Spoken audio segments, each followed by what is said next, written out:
Hey, what's going on, guys? Shah here, and today we're going to quickly just go over some Mythic Plus tips and tricks that I would probably recommend to any kind of new Guardian Druid or player who's getting into Shadowlands for the first time. Shadowlands is just a few days away, and that's why I'm running around Goldshire. I literally have nothing else to do than kill Grey Wolves and look for rares. Oh, there it is. So, I'm going to be talking a little bit about Mythic Plus, I guess, Guardian Druid. Spoiler, Guardian Druid is looking pretty good for Mythic Plus in Shadowlands, and I'm actually extremely excited to see a rise in popularity in one of my favorite classes and specs, and obviously a spec that I make content on, so instead of getting 6 views, I'll get 7, and it's going to be great. So, now, Guardian Druid is a tank that obviously has some caveats to it, and a lot of those caveats aren't well known, and either when I'm pugging not playing Guardian Druid and I'm pugging and like I see Guardian Druid players tank, or even just some complaints I have myself, there's just one big thing that still just makes Guardian Druids kind of like have a bad taste in a lot of people's mouths, is that they're so goddamn squishy on pull. Now, I have some tips how to mitigate that because I've been doing this kind of all season and basically all expansion through BFA, and I want to share it with you guys. So here's pretty much like 5 tips on Guardian Druid gameplay. So first things first, the biggest thing that you can do at the start of a dungeon is make sure you're hitting that Incarnation button. So making sure your group lead knows to do a little countdown timer, or making sure that you are group lead so you can give yourself a timer, or you know when the key is going to be slotted in. Incarnation is a super fat 3-minute cooldown. We got to see a lot of play with this in BFA because of Vision of Perfection. But going into Shadowlands, it is buffed. And obviously we were able to play with this on pre-patch. A lot of people have been able to experience this on beta because they reintroduced Berserk, and Berserk is essentially like old Incarnation. They had to buff actual Incarnation to be cool. And we got that. So not only is it going to allow us to be more like GCD fulfilling, we're also able to have like an increased health pool as well as a reduced rage cost on all of our abilities, which is absolutely insane. It means you can Iron Fur for a super reduced cost, and you can Frenzied Regen basically for free and have a reduced cooldown. It's pretty intense. Hey, and look, another rare. So that doesn't seem like much of a tip. It's obviously kind of straightforward. Like, you should use your cooldown. Any person running a key knows that, but not all people do. And that's why I'm including that as the first one in here. So the second, I guess, like big tip that I have is managing your rage. How can you do this as a Guardian Druid? Now, a lot of people have this tendency as Guardian to sit in bear form all the time, which isn't obviously the worst thing. You're a tank and you probably should sit in bear form, but if you did not know this, when you shift into bear form, you are granted 25 base rage. You can see this on my UI now. Whenever I shift out and in, it's going to give me 25 rage. You can actually even see that in my weak aura. Even when I'm not in bear form, it's going to show you how much rage I have. Now, if you sit idle for a few seconds, not in combat or really doing much, the rage is going to start to go down over time. So you can actually, it's probably about 1 per second. If you shift out, it's still going to go down, but as soon as I shift back in, boom, back up to 25 rage. We're looking good, boys. Now, this does work the other way around, though. If you are sitting at like 70 rage and you shift out, you're going to lose that rage. It's going to shift back to 25. So it's just something to keep in mind. All it means is that before a pull, if you are below 25 rage, shift in and out of bear form. If you're above 75 rage, you have 2 options. You can either just say fuck it, screw the rage, and shift out of bear form. Like if you need, like, let's just say you need to like mount, so you go into I don't know, like travel form or cat form. Or what a smarter player will do is that they'll actually spend that rage on Iron Fur and then shift. So for example, if you're at like 80 rage and a pull's about to die and you're like trying to move to the next pack that you're going to pull, but it's kind of a distance and you're going to use your dash ability, for example, cast 2 Iron Furs before you shift out into cat form, or before you hit that dash button. Iron Fur is off the global, so you can cast it fairly quickly and then shift into cat form and then dash away, and then Iron Fur is going to stay active for the 8 seconds that it's active for. So shifting in and out is going to help you be fairly successful at the start of pulls. Now, I guess my third tip kind of comes without saying for anyone who's really played Guardian Druid, but I guess that's the point of this video, right? So use a small DR or a large DR on pull. So obviously, like I've already talked about, Incarnation before the key goes in, you're going to still have like maybe 10 to 15 seconds of active time on it when the key starts, which is going to help you get your mitigation rolling. But sometimes that's not enough. Sometimes just having a few Iron Furs isn't going to be great. So either using Incarnation, Bark Skin, using some kind of tertiary or third-party damage reduction. So for example, in BFA, the Lingering Psychic Shell from N'Zoth was a really, really powerful and popular trinket choice for most tanks to use, as long as you were able to actually get this content down.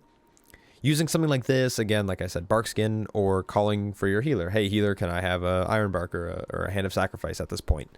This typically works better in like coordinated groups who are in Discord, because it's kind of hard to like sit there and type out, hey, can I have a sack? Or can I have an Iron Bark? Because you're probably going to die in the few seconds you're spending typing. So don't do that. That's like my tip. Don't type during keys, I guess. So making sure that if you are going in if you're going in raw without really any mitigation, use some form of damage reduction. That's going to help you kind of smooth out the onslaught that's going to come at the start of a pull. Like you'll typically notice whenever you start taking dungeons as Guardian, or that you have noticed.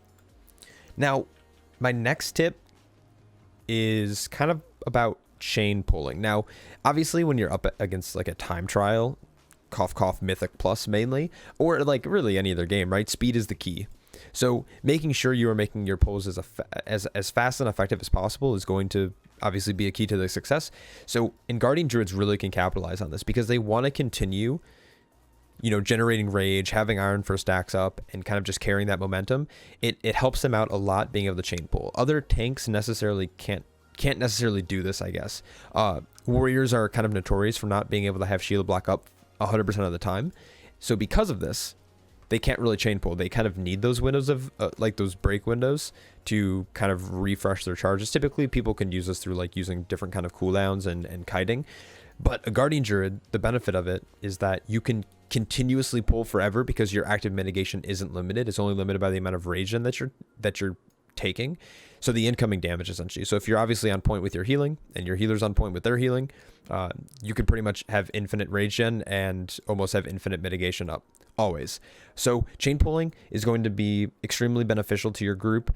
Now, the issue with this is that there are some classes that don't like to chain. Obviously, some healers who will run out of mana are gonna need to sit for a drink, so giving them a quick mana break might help. But at this point, just like I talked about, you're gonna want to make sure you are using one of those damage reduction cooldowns going in if you need to sit there for a couple of seconds and wait for your healer to drink. Other classes, obviously, like rogues or feral druids, will probably want to get into stealth before going into the next pull, so giving them a slight combat break if possible, but you're gonna have to find that happy medium depending on what kind of group that you're running with. And last but not least, this is such a small tip. A lot of potion, obviously most people are aware of the potion changes that came through going into both pre-patch and now Shadowlands, with the 5-minute kind of universal CD on potions. And they've capped a lot of potions. So for example, Lightfoot potion is now not, it's ineffective above level 50. So Lightfoot potions are no longer going to be a thing. There is a Shadowlands like speed potion, but I think it's about half effectiveness. It's like 70% increased movement speed, which as a druid is pretty much going to be useless because we have things like dash and stampeding roar. But a potion that isn't that wasn't touched, and I hope me saying this doesn't get it touched, because it's really good, and like I don't think they should remove it until they fix our class's rage.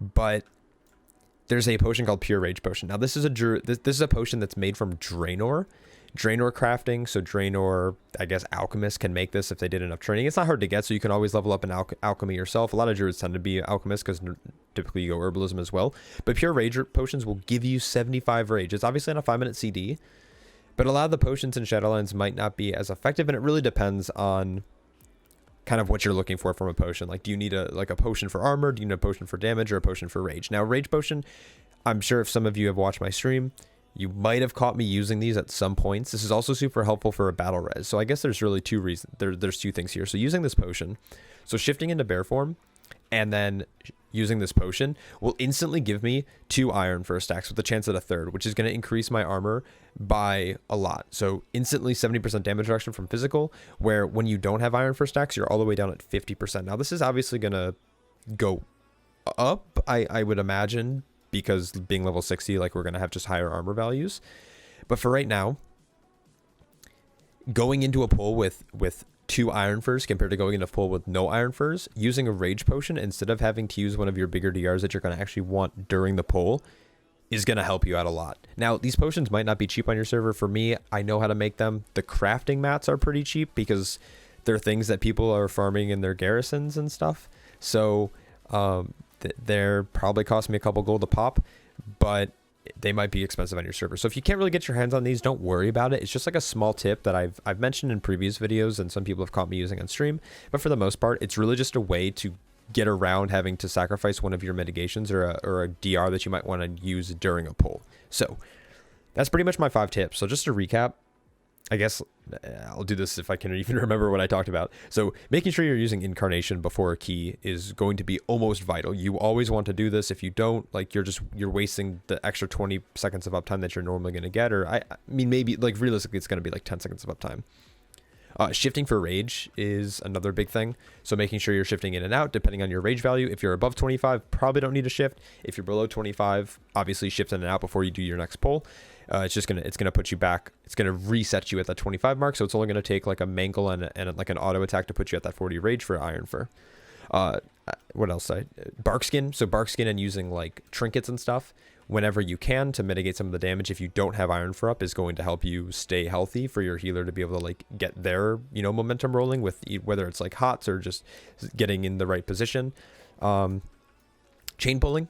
Chain pull as much as possible, because if you can maintain rage and you can maintain the momentum of your mitigation with the Iron Fur only being 8 seconds long, it's going to really help your group out. Obviously group dependent if you're running like Feral Druid, Assassination Rogue, and then some other random class. I don't even know what other class wouldn't want really chain pulling, but just making sure you're not chain pulling when the healers zoom. But outside of that, carrying that momentum forward. And then lastly, the rage potions are going to be extremely beneficial if you can get your hands on them. It's not necessarily required, but if you can, I definitely recommend it. So those are my 5 tips, I guess, for new Guardian Druids and old Guardian Druid players. If you haven't heard of these, let me know if I missed anything.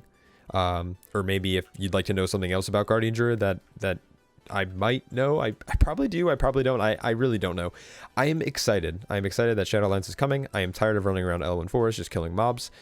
I'm excited to see all the new Guardian Druid players. Guardian Druids are looking really good for Shadowlands. I'm pretty hyped to see the leaderboard painted a little bit more orange than we might have seen. So I guess without further ado, welcome new Guardian Druids. I hope you found this video helpful. Veterans, I hope that you also found this video helpful. I guess this is like the worst outro ever. I hope you guys enjoyed. Hit that like button if you did, and I can't wait to see you guys on the other side. Have a good night, guys. Take care.